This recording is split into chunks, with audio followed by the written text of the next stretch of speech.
বিকেলবেলার এই শান্ত নদী যেন প্রকৃতির আঁচলে মিশে থাকা এক স্বপ্নলোক।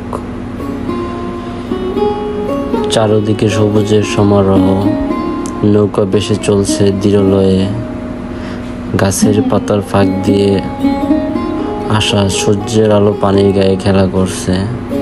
গ্রামীণ জীবনের এই দৃশ্য যেন আমাদের হৃদয়কে ছুঁয়ে যায়, এনে দেয় প্রশান্তি।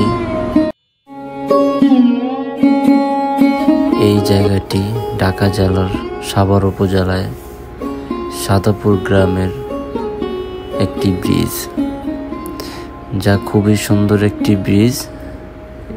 এই ব্রিজে বিকেল বেলায় অনেক মানুষ ঘুরতে আসে, যারা খুবই আনন্দ উপভোগ করে।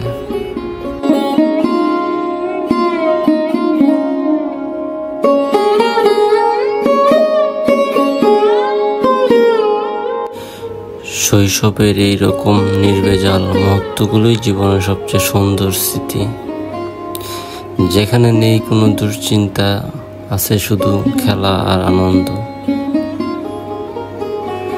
আশা করি ভিডিওটি সবার ভালো লাগবে। গ্রামীণ এই প্রকৃতি দেখে ভিডিওটি কন্টিনিউ দেখবেন।